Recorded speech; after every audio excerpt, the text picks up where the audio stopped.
Reelfoot Lake, 24 kilometers from New Madrid, is famous for its fishing. But seismologist Roy van Arsdale hasn't come for the largemouth bass. For him, Reelfoot holds the key to unlocking the mystery of the New Madrid quakes.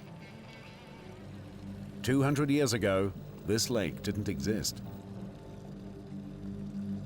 Well, this serene swamp and lake area was rocked severely during the winter of 1811-1812 in a series of 3 giant earthquakes.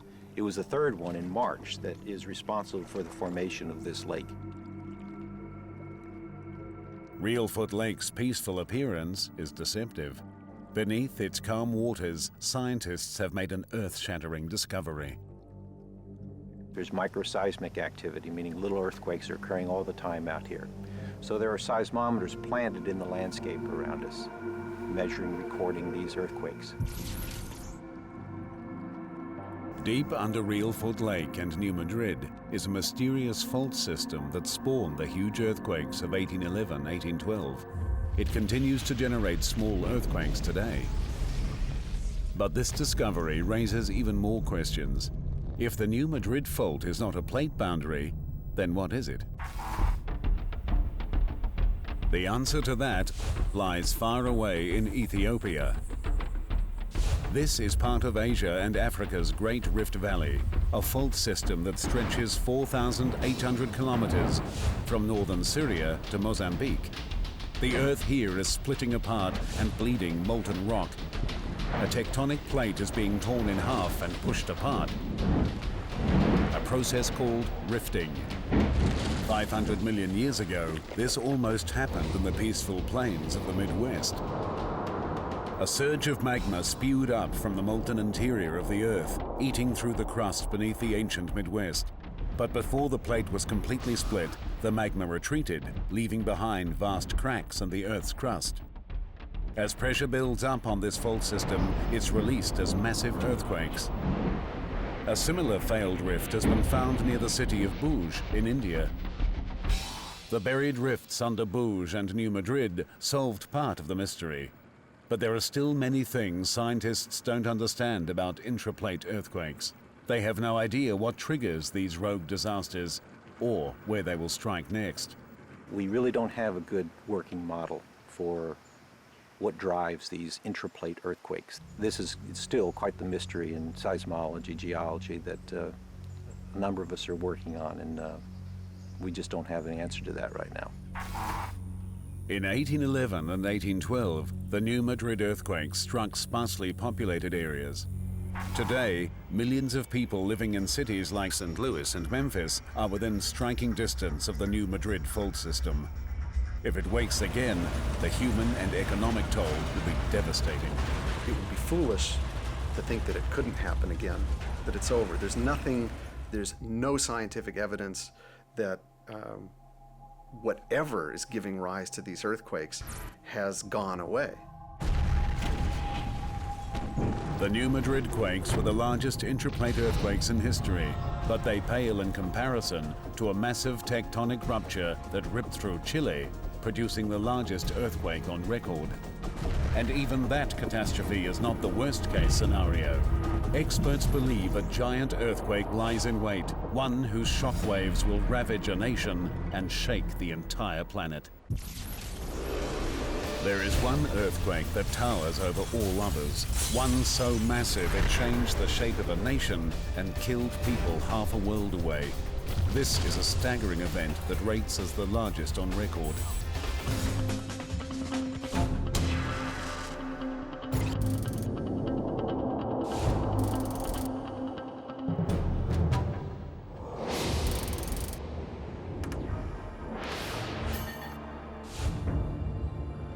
In the small Chilean town of Maullín, life is quiet and simple. Its 1,500 residents depend on the sea and the soil to survive. But in 1960, both elements conspired to decimate this peaceful place. Juana Lopez was 8 months pregnant when her world was torn to pieces. I was at my sister's house and felt a movement. Immediately I realized it was an earthquake. Nelly Gallardo was also caught by the earthquake's violence. We couldn't stand up. We had to sit down and hold to our fins. But the fences were moving like this. Then the earth started to open. But the shaking in Maujin is just the beginning.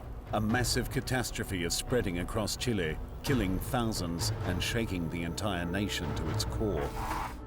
161 kilometers off the Chilean coast, the small, dense Nazca Plate slams into the much larger and lighter South American Plate, creating a subduction zone. This is far more dangerous than the one that affected Mexico in 1985, because here it runs the entire length of the continent.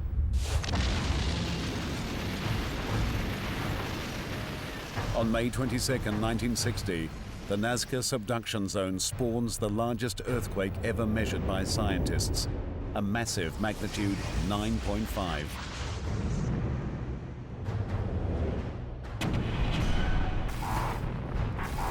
The amount of energy unleashed is equal to 32 billion tons of TNT, or more than 2 million Hiroshima bombs.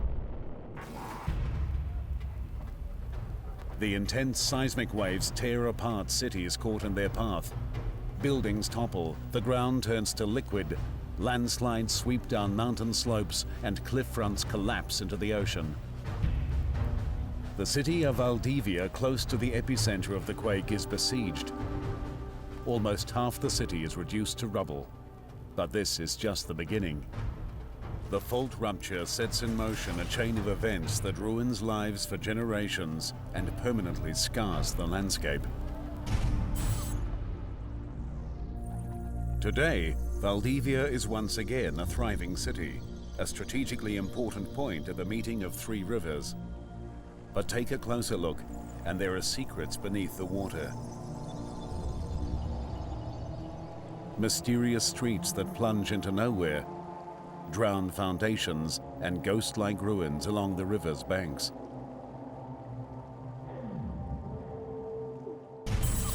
The 1960 earthquake did far more than shake things up. It forever changed the shape of the land itself. This ruined landscape is the victim of a side effect of the massive Chilean earthquake called subsidence. Valdivia's fate was sealed hundreds of years before the quake. For centuries, pressure built up along the boundary of the two great tectonic plates off Chile's coast. The South American plate began to slowly bulge upwards under the strain.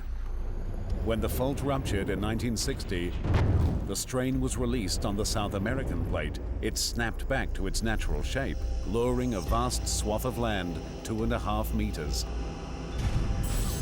For the people of Valdivia, this is a disaster that will last for generations.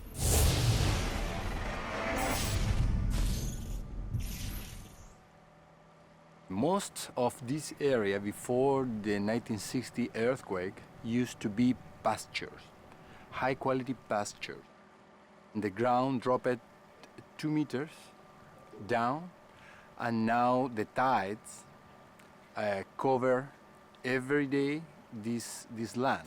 So there was a huge damage on the economy of these people here because they lost the soil, the better soil of the area. Over 200,000 square kilometers of Chile's coast subsided after the earthquake. But incredibly, even this was not the most deadly part of the day. They said we need to be prepared because the sea is coming in, the tsunami is coming, and we have to climb up the hill. Just 15 minutes after the massive quake, a series of giant earthquake-generated tsunami waves slam into the coast. Some are 18 meters high. From her vantage point on the hill above Maujin, Juana watches as half the town is washed away. The waves were coming in, trying to imprison us. We heard another wave coming, starting to move the houses that were on the shore, making them hit one another. It was a terrific noise, a noise that scared us. But Nelly Gallardo had no time to get to safety. She was caught by the full fury of the waves. As the wave was advancing, trees and other things were disappearing in its path. I climbed up into some trees, But when the second wave came, the trees were not strong enough to hold us. So I jumped onto a log and tried to hold on and keep my face out of water. Then a boy climbed onto the log too.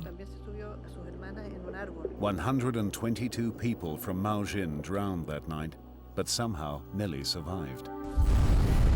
The giant waves wreaked havoc far beyond Chile.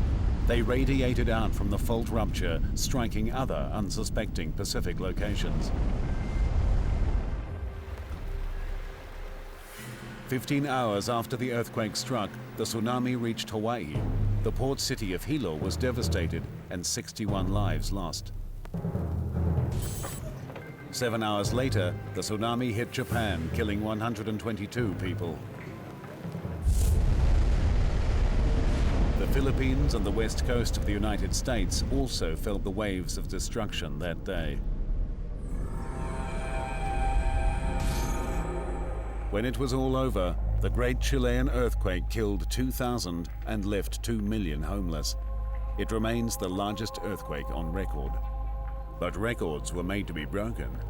Scientists believe another giant earthquake lies in Chile's future, one that could be much, much worse. The evidence pointing towards a mega disaster lies on a remote section of coastline in southern Chile. This was once a big forest until the 1960 earthquake and tsunami devastated the area and left only twisted stumps. To the trained eyes of geologist Marco Cisternas, this deserted beach holds vital clues to Chile's seismic future. The 1960 event wasn't a unique event. Although it was a giant, it wasn't unique. In this outcrop, you can see there is a buried soil here. This is 1960 soil covered by a tsunami sand layer here. And below that, you can find another soil corresponding to the 1575 earthquake. Along this coast, there is evidence of another dozen earthquakes that ravaged the area in the last 2,000 years. So it is certain that in the future, another earthquake, giant earthquake, is going to strike central Chile.